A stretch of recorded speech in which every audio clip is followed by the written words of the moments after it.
Mozilla, the foundation, who's laid off 30% of its staff, and it's dropped its advocacy division. So two kind of layers to this one. So the first one, for those who don't know, Mozilla Foundation is a really complicated corporate structure because the foundation holds several organizations, one of which is a company. So there's a company within a foundation. It's really weird. But the nonprofit arm of the Firefox browser has laid off 30% of its employees as the organization says it faces a relentless onslaught of change. The foundation is reorganizing teams to increase agility and impact as they accelerate work to make their tech better.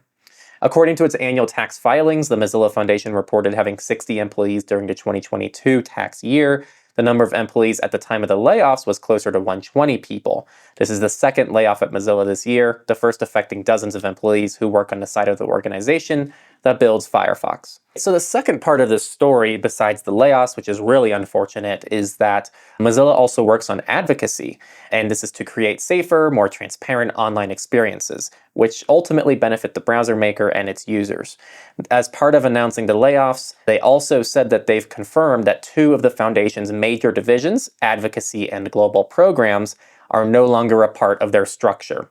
So the advocacy is still a central tenet of Mozilla Foundation's work and will be embedded in all of other functional areas without providing specifics. So really interesting situation. I think it's really hard to call what this is going to look like. Removing the advocacy division. Like anything Mozilla does, I'm sure we're going to get some interesting community thoughts. And I'm sure Nate has thoughts that I'm sure will be included in the patron version. I mean, nothing I haven't already said before. I understand all the arguments against the Chromium monopoly, which I fully agree with.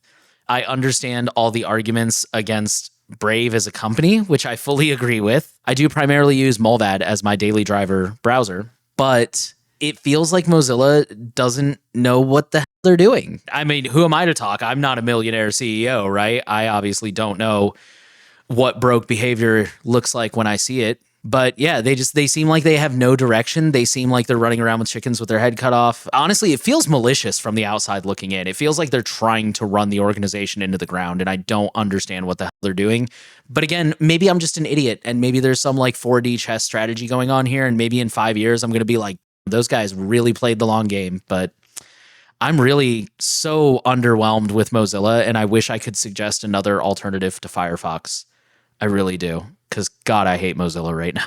You just watched a clip from Surveillance Clips, which is from our normal weekly podcast, Surveillance Report, where we dive into the privacy and security news of each week.